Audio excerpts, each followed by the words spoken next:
கிறிஸ்துவுக்குள் அன்பானவர்களே, இன்றைய தியானத்திற்கு நாம் எடுத்துக்கொண்ட வேத பகுதி ஆதியாகமம் 4:16. அப்படியே காயின் கர்த்தருடைய சந்நிதியை விட்டு புறப்பட்டு ஏதேனுக்கு கிழக்கான நோத் என்னும் தேசத்தில் குடியிருந்தான். காயின் தன் பாவத்தை குறித்த மனஸ்தாபம் அற்றவனாய் இருந்தபடியால் தேவன் அவன் மேல் வைத்த அன்பும் பாதுகாவலும் அவனை தேவ சமூகத்தில் காத்துக்கொள்ள இயலவில்லை. மேலும் காயின் தனது இவ்வுலக பாதுகாப்பிற்காக மட்டுமே வேண்டிக் கொண்டானே ஒழிய தனக்கு பாதுகாப்பு கொடுத்த தேவனுக்கு நன்றியுள்ளவனாக இருக்கவும் இல்லை, அவரை நேசிக்கவும் இல்லை. ஆதலால் அவன் கர்த்தருடைய சந்நிதியை விட்டு புறப்பட்டு சென்றதாக நாம் பார்க்கிறோம். அது மட்டுமல்ல, அவன் நோத் என்னும் தேசத்தில் குடியிருந்தான் என்று பார்க்கிறோம்.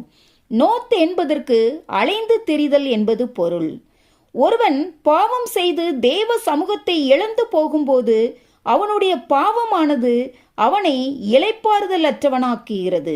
இதைத்தான் ஏசாயா 57:20-21 துன்மார்க்கரோ கொந்தளிக்கும் கடலை போலிருக்கிறார்கள் என்றும் துன்மார்க்கருக்கு சமாதானம் இல்லை என்றும் தேவன் சொல்லுகிறார்.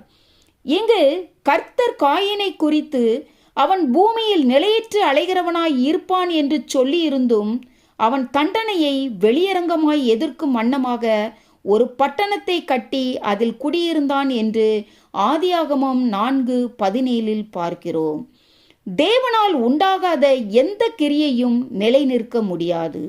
ஆகவேதான் அவன் கட்டின நகரம் முற்றிலுமாக ஜலப்பிரளயத்தில் அழிந்து போயிற்று.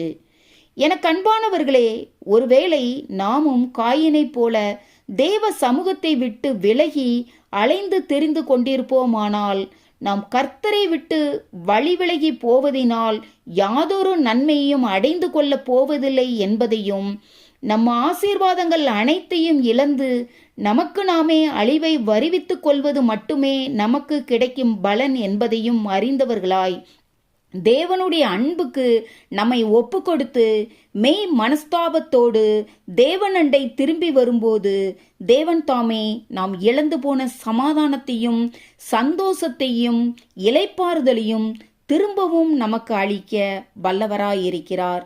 ஆமேன். அல்லேலூயா.